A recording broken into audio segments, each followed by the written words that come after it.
Hari ini dimulai dari ayat 6. Di dalam Al-Quran dijelaskan bahwa orang-orang kafir adalah selalu ingkar, baik mereka engkau peringatkan atau tidak, sama saja mereka tidak akan beriman. Ayat ke-7 menjelaskan khotamallahu ala qulubihim wa ala sam'ihim. Di sini diterjemah dengan Allah telah mengunci hati dan pendengaran mereka dan penglihatan mereka tertutup rapat. Para pendengar yang kami hormati, tentu ini bagian dari kategori orang kafir. Ada orang kafir tertentu yang karena angkuhnya, karena cueknya terhadap kebenaran, sehingga dihukum Allah dengan dikunci hati dan pendengaran mereka. Juga dijelaskan bahwa wa'ala absorihim ghisyawah dan penglihatan mereka tertutup rapat. Akhirnya mereka mengalami walahum azabun azim, mereka pasti mendapat siksa yang pedih. Tentu dalam keyakinan para ulama sebagaimana yang termaktub atau mansus atau eksplisit dalam teks Al-Quran adalah ini jenis-jenis orang kafir yang ketika mati dalam keadaan kafir. Dalam sebagian ayat disebut wama tuwahum kufar, mereka kafir dan mati dalam keadaan kafir. Dengan demikian maka ayat ini untuk orang-orang kafir yang mati dalam keadaan kafir, bukan kafir yang akhirnya bertaubat. Jika ada orang kafir yang akhirnya bertaubat dan berbuat amal soleh, mereka iman secara benar, maka masuk kategori ayat Qulil ladzina kafaru iyantahu yufar lahum ma qad salaf. Katakan Muhammad pada mereka yang kafir, jika mau berhenti dari kekafirannya, maka akan diampuni apa-apa yang sudah lewat atau dosa-dosa yang pernah mereka lakukan. Para pendengar yang kami hormati, bahwa ayat ini mengatakan orang-orang kafir kamu peringatkan atau tidak, sama saja mereka ada iman. Meskipun ini satu kejadian atau satu fakta, satu kategori yang faktual di antara orang-orang kafir, yaitu diperingatkan apa tidak diperingatkan tetap tidak iman.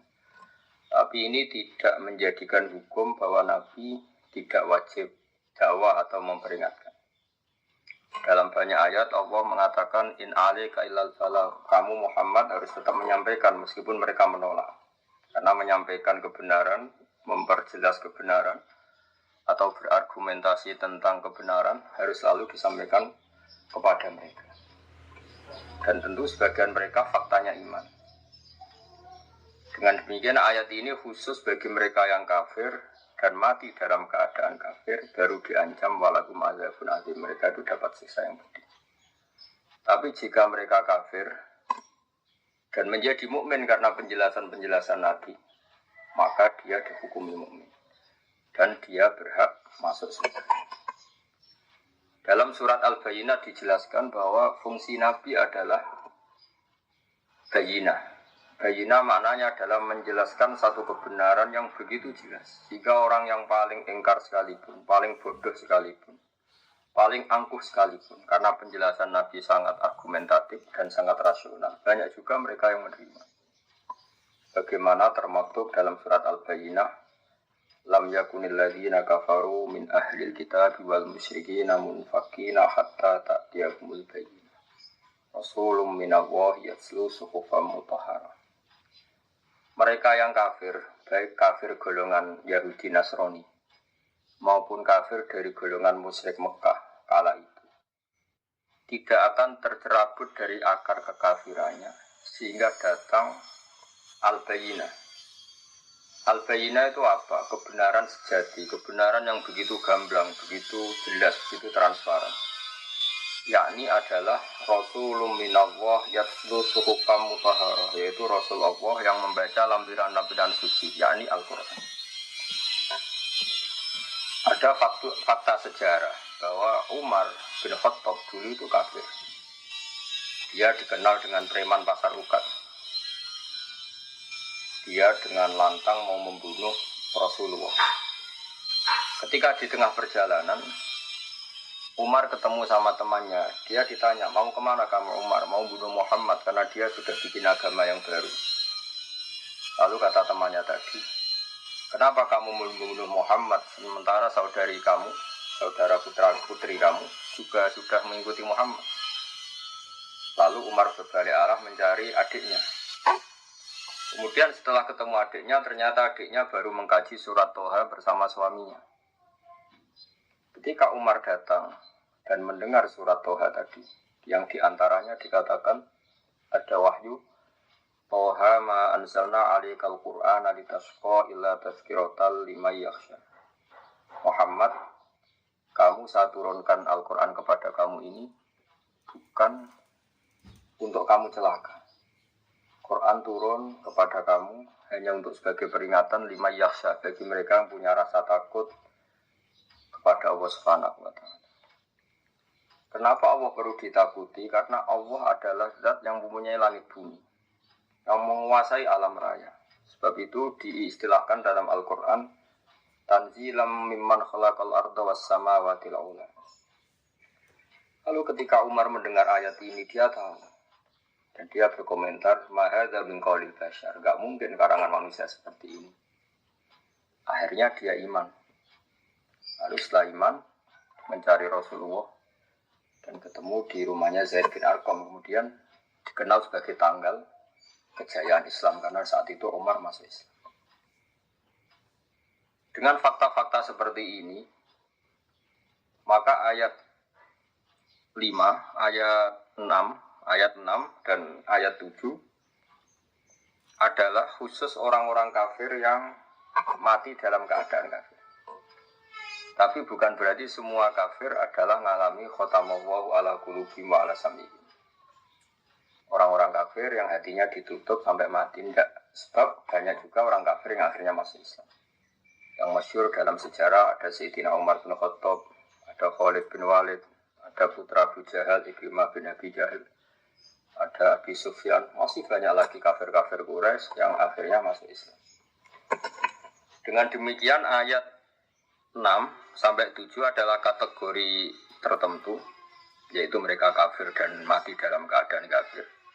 Sementara orang-orang kafir yang akhirnya masuk Islam, baik secara individu kayak Sayyidina Umar, kayak Sayyidina Khalid bin Walid, kayak beberapa sahabat, juga di akhir masa kenabian Rasulullah sebelum beliau wafat, tepatnya peristiwa Fathi Mekah, ketika Mekah dikuasai Rasulullah, adalah ada gelombang di mana orang kafir secara massal masuk Islam, yaitu yang disebut dalam surat Fatah, idza jaa nasrullahi wal fathu wa ra'aitan nasa yadkhuluna fi dinillahi afwaja. Jika telah datang pertolongan Allah dan telah datang juga kemenangan-kemenangan kamu atas musuh-musuh kamu Muhammad, dan akhirnya kamu melihat, bersaksi, melihat langsung, wa ra'aitan nasa, kamu melihat para manusia, para orang-orang kafir, yadkhuluna fi dinillahi afwaja, wa ra'aitan nasa yadkhuluna fi dinillahi afwaja. Kamu melihat manusia memasuki Islam, termasuk Islam dengan keadaan bergelombang-gelombang atau berjamaah. Dengan demikian jelas sekali bahwa kategori orang kafir adalah satu, orang-orang kafir yang mati dalam keadaan kafir. Ini yang kena vonis di neraka selamanya. Walakum adzabun adzim. Ada orang-orang kafir yang akhirnya Islam. Ini yang disebut dalam ayat Qulil ladzina kafaru iyantahu yughfar lahum ma qad salaf. Katakan pada orang-orang yang kafir, jika mau berhenti dari kekafiran, maka dosa-dosa mereka akan diampuni. Lalu tentang kewajiban sawaun alaihim angdartahum am lam tunzirhum. Tentu kita sepakat sebagaimana mansus atau eksplisit atau termaktub dalam Al-Quran, Nabi diutus Allah adalah untuk memberi penjelasan kebenaran. Sehingga dari penjelasan-penjelasan itu Nabi bisa mengubah bangsa Arab yang dulu mayoritas kafir menjadi mayoritas Muslim. Ini yang disebut Al-Bayyinah. Ada contoh unik dari kekeliruan orang kafir yang sudah akut, tapi karena logika yang dibangun Nabi, akhirnya mereka tercerabut juga dari kesalahan itu, bisa terbebas juga dari kesalahan itu. Orang-orang kafir adalah merasa bahwa di dunia ini urusan banyak, kasusnya banyak, problem hidup banyak, beban hidup banyak. Sehingga mereka berpikir, kalau kita punya Tuhan satu, maka tidak cukup untuk menyelesaikan masalah-masalah kita. Lam yasa'na ilahun wahid. Tentu kita tidak cukup oleh Tuhan satu. Karena urusan kita banyak, problem kita banyak. Begitu seterusnya. Sehingga di seputar Ka'bah itu ada 360 berhala. Belum berhala-berhala kecil yang disembah oleh mereka yang musyrik di rumah masing-masing. Sebagai benda yang dituhankan. Ketika Rasulullah mengajak bahwa Tuhan itu harus satu. Tuhan itu nggak sama dengan makhluk. Mereka protes, ya Muhammad, kita-kita ini punya urusan banyak, punya problem banyak. Tidak mungkin masalah semua ini selesai dengan satu Tuhan. Ini yang diceritakan oleh Allah Subhanahu wa taala dalam ayat aja'alal alihata ilaha wahida inna hadza lasyai'un 'ujab. Masa Muhammad mengajari kita satu Tuhan? Ini aneh. Karena urusan banyak kok Tuhannya satu. Lalu Rasulullah dengan sabar, dengan bijak, dengan telaten mengajarkan mereka. Mereka diajarkan demikian. Kalau kamu punya satu Tuhan, yang Tuhan itu memberi rizki kamu, merawat kamu, mensubsidi kamu. Lalu ada satu Tuhan yang jadi beban bagi kamu. Kamu harus membersihkan dia, kamu harus memandikan dia, kamu harus ngasih makan dia. Lalu kamu milih Tuhan yang mana? Kata mereka, tentu milik Tuhan yang memberi kita. Berhala-berhala yang kamu sembah adalah merepotkan kalian. Kamu harus menyuci mereka, membersihkan mereka, ngasih sesajen sama mereka. Ini yang disebut dalam satu masal, dalam perumpamaan, wa huwa kallun ala maula. Hanya jadi beban bagi kamu. Oke Muhammad, kita memilih Tuhan yang enggak merepotkan kita. Tapi Tuhan yang memberi rezeki kita, yang memberi makan kita, yang menciptakan langit dan bumi. Lalu Tuhan yang begitu berapa Muhammad? Terus Allah memberi penjelasan lagi lewat nabinya. Allah membuat satu perumpamaan. Kalau kalian jadi pembantu, dulu istilahnya budak sahaya. Kalau sekarang mungkin pembantu. Meskipun pembantu dan budak tentu beda. Tapi gampangan dalam perumpamaan begini. Kalau kamu jadi bawahan, kemudian punya majikan banyak, semuanya minta kamu layani, mereka semuanya minta perintahnya dilaksanakan. Mereka akan tersinggung dan marah besar kalau perintahnya tidak dilaksanakan. Lalu majikan Anda ini banyak, perintahnya beda-beda, seleranya beda-beda, semuanya tersinggung kalau semua perintahnya tidak dilaksanakan. Dengan kalau kamu jadi pembantu atau bawahan punya satu majikan. Majikan ini akhlaknya baik, tidak otoriter, perintahnya tunggal. Dan hanya dia majikan kamu. Kamu milih mana punya majikan banyak yang berbeda-beda dengan satu majikan saja? Lalu orang kafir menjawab, tentu Muhammad kita milih satu majikan saja. Kata Rasulullah, begitulah Tuhan. Tuhan kamu adalah nanti yang ngatur kamu, yang merintahkan kamu, yang bikin aturan. Jika Tuhan satu, maka nyaman bagi kita semua. Karena perintahnya satu, dari zat yang satu. Dan tidak ada rivalitas, tidak ada saingan. Ini yang dimaksud dalam ayat Dorobawahu matalar rojulan fihi syuroka mutasyakisuna wa rojulan salamal lirojul. Hal yastawiyani masalah. Coba Anda logika, Anda angan-angan, Anda pikirkan. Bagaimana kalau ada seorang lelaki yang jadi bawahan, kemudian dia punya majikan banyak, yang seleranya beda-beda, yang perintahnya beda-beda. Semuanya minta dilayani. Semuanya memerintahkan untuk ditaati. Tentu ini akan membingungkan sang bawahan, karena perintahnya beda-beda. Lalu dibanding dengan satu pembantu atau bawahan yang punya satu majikan. Lalu Anda milih mana? Mereka sepakat milih satu majikan. Akhirnya mereka sadar bahwa punya Tuhan banyak itu menjadi repot, menjadi problem, menjadi masalah. Akhirnya lewat kesadaran itu, karena barokah ajaran Rasulullah SAW, akhirnya mereka berkeyakinan dan menjadi tahu bahwa fa'alam annahu la ilaha illallah, bahwa memang Tuhan itu harus satu. Di sini yang dimaksud al-bayyinah. Maka pemirsa yang kami hormati, pendengar yang kami cintai, kita jangan bosan-bosan membuat argumentasi ilmiah yang memastikan bahwa Tuhan itu satu. Dan Tuhan adalah ala kulli syai'in qadir. Ini yang dimaksud dengan al-bayyinah. Satu kejelasan, satu kebenaran yang begitu gamblang, begitu jelas, sampai semua orang itu menjadi tahu. Ketika kebenaran begitu jelas, begitu gamblang oleh logika yang paling sederhana sampai logika yang paling serius, ini disebut al-bayyinah. Sebab itu Allah mengajari semua nabi adalah dengan hujjah, argumentasi ilmiah. Maka dalam banyak ayat disebut wa tilka hujjatuna ataina Ibrahim ala qaum. Ada keyakinan orang kafir saat Nabi Ibrahim bahwa berhala itu memberi manfaat. Mereka menyembahnya, mereka memberi sesajen, mereka memuja-muja. Suatu saat di hari besar mereka, semuanya paginya mau datang ke berhala itu di satu area khusus. Lalu malamnya sebelum ada acara, Nabi Ibrahim memangkas semua berhala-berhala kecil dan kapaknya dikalungkan sama berhala paling besar. Lalu paginya geger, mereka akhirnya lewat identifikasi sosial akhirnya tahu bahwa pasti pelakunya Ibrahim, karena selama ini yang menentang kita nyembah berhala itu Ibrahim. Ditanyalah Ibrahim, kamu yang memotongi berhala-berhala kecil ini? Kata Ibrahim, tidak, tentu yang motongi yang bawa kapak. Kata mereka, ini hanya berhala, gak mungkin bisa motongi, bisa merusak berhala-berhala kecil. Di sini logika mereka kelihatan keliru. Kalau kamu yakin nggak bisa motongi berhala-berhala kecil, kenapa kamu yakin dia Tuhan? Tuhan itu harusnya bisa melakukan sesuatu, bisa berikhtiar, bisa membuat langit bumi macam-macam. Ini hanya berhala. Akhirnya mereka sadar bahwa mereka salah. Ini yang disebut hujjah. Sebab itu para pendengar yang kami hormati, kita jangan bosan punya logika-logika atau argumentasi ilmiah yang menjadikan umat manusia selalu dalam keadaan tauhid.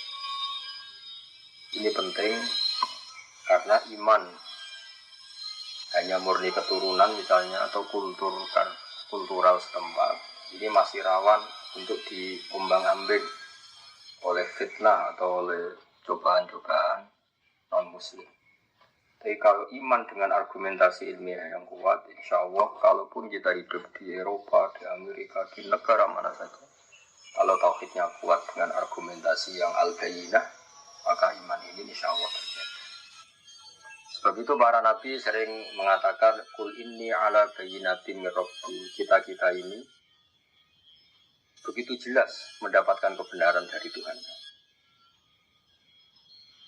Ada kisah unik zaman kafir Quraisy. Ada seseorang yang malam-malam memuja-muja berhalanya. Kemudian pas dia memuja-muja berhalanya, kebetulan saat itu ada seekor luwak mengencingi kepala berhala itu. Maka dia kaget. Terus si penyembah tadi bilang, A'ilahun yabulu alaihi sa'alakan. Masa ini Tuhan kok dikencingi luwak? Terus dia sadar dan ini. Sehingga hemat kami para pendengar bahwa latihlah terus logika beriman. Logika bahwa Allah satu, Tuhan satu. Sebab ini satu logika yang paling final. Logika yang paling final dan paling mudah diterima oleh akal sehat. Akal kita, rasa kita, fitrah kita, kalau dikatakan Tuhan satu dan Tuhan menguasai alam raya dan Tuhan tidak punya rival, tentu lebih mudah menerima. Sehingga disebut agama ini fitratallahi allati fataran nasa 'alaiha. Selain logika ini tentu akan mengundang pertanyaan-pertanyaan terus yang lebih ekstrim. Misalnya logika Tuhan tiga, pasti pertanyaannya lalu tiga ini yang paling hebat siapa?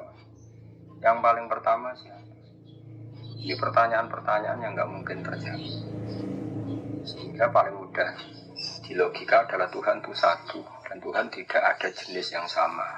Tidak ada yang sama, yang sejenis. Di sini terus kemudian orang-orang kafir tanya lagi, ya Muhammad, Tuhan kamu yang menarik itu, yang hebat itu, lalu sifatnya kayak apa? Turunlah surat Qul huwallahu ahad, Allahus samad, lam yalid wa lam yulad wa lam yakul lahu kufuwan ahad. Tuhan kami ini juga Tuhan kalian, Tuhan sealam raya dan Tuhan yang sejati adalah Tuhan yang satu. Allah As-Samad dan Tuhan yang menjadi tujuan untuk kita lapuri masalah-masalah kita. Tuhan yang kita berdoa kepadanya setiap kita punya masalah. Lalu ciri Tuhan lagi adalah lam yalid wa lam yulad. Dia tidak melahirkan juga tidak dilahirkan. Ini penting karena Tuhan adalah zat yang nggak mungkin ada kembarannya. Sehingga kalau punya anak nanti tentu anak itu sejenis dengan Bapak. Padahal ini tidak mungkin dalam Tuhan. Karena Tuhan adalah laisa kamitslihi syai'un, pasti tidak ada kembarannya. Karena Tuhan adalah zat yang azali, yang pertama, dan tentu punya sifat-sifat yang sama sekali berbeda dengan makhluk. Yang oleh istilah para ulama disebut mukhalafatul hawadisi, pasti beda dengan makhluk. Kalau bahasa Quran menyebut laisa kamitslihi syai'un, pasti tidak ada padanya. Kemudian ayat ini ditutup walam yakul lahu kufuwan ahad, dan tak ada seorang pun yang akan menyamai Tuhan sampai kapan. Di sini banyak sekali individu kafir Quraisy yang masuk Islam. Kalimatnya adalah ketika Fathu Mekah mereka masuk Islam secara bergelombang-gelombang. Sebab itu sekarang kita saksikan Mekah, Madinah dan semua Timur Tengah mayoritas Muslim.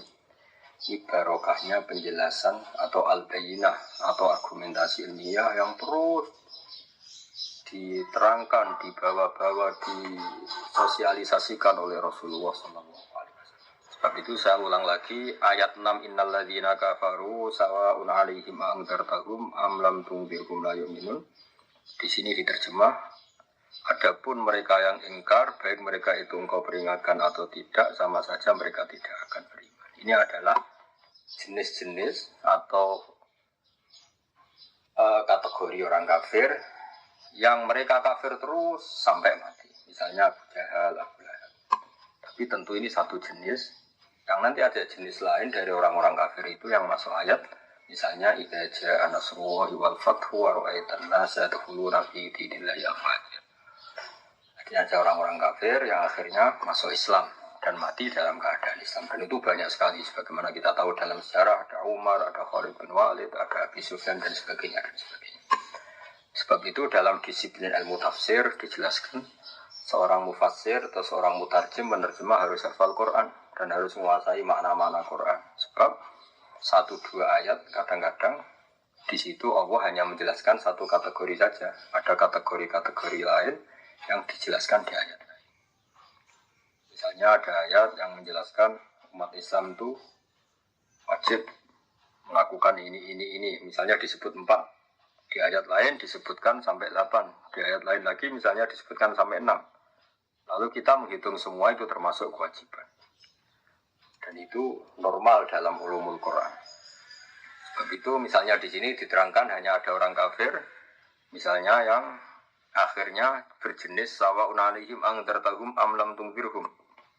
Orang-orang kafir yang kamu peringatkan apa enggak tetap enggak mukmin, nantinya tetap kafir.